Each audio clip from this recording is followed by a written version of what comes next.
في العربية تصطف المعاني حاضرة أمام الناطق ليختار منها ما يعبر به عن فكرته ويرضي خياله، فتبدو كأنها لؤلؤا منظوما. بسم الله الرحمن الرحیم وبه نستعین. السلام علیکم ورحمۃ اللہ وبرکاتہ. آؤ عربی سیکھے عنوان کے تحت اور ایک نئے لفظ کے ساتھ تحدن.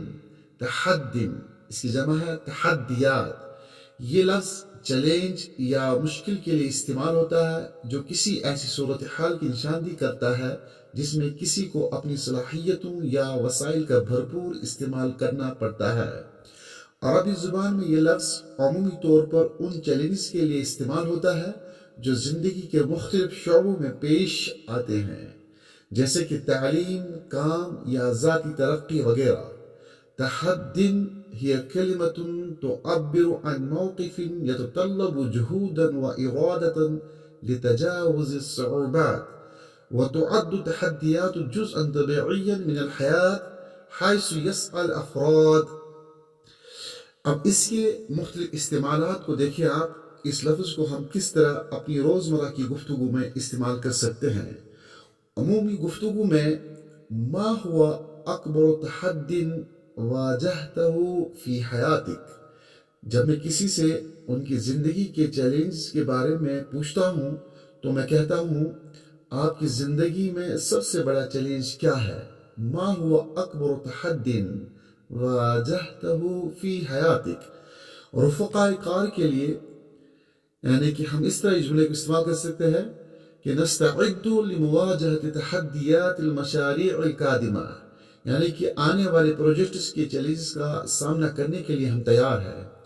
سماجی مواقع کے لیے ہم اس کو اس طرح استعمال کر سکتے ہیں کہ تحدیات الحیات تعلمنا الصبر والارادہ، یعنی زندگی کے چیلنجز ہمیں صبر اور عزم سکھاتے ہیں. رسمی مواقع کے لیے ہم کس طرح استعمال کریں گے؟ یجب ان نواجہ تحدیات العمل بعزیمت و ارادت، یعنی ہمیں کام کے چیلنجز کا سامنا عزم و ارادے کے ساتھ کرنا چاہیے. اور تعلیمی مواقع پہ تحدیات تعلیم تساعد الطلاب علی النمو الشخصی، تعلیم کے چیلنجز طلباء کی ذاتی ترقی میں مدد دیتے ہیں.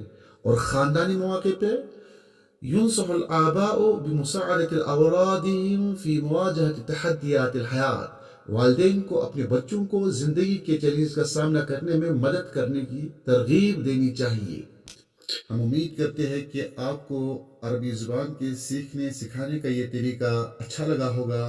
ہم امید کرتے ہیں کہ آپ ہمارے اس چینل کو سبسکرائب کر کے ہماری حوصلہ افزائی فرمائیں گے اور اپنے دوستوں میں اس ویڈیو کو ثواب کی نیت سے شیئر ضرور کیجیے گا. اللہ نگہبان.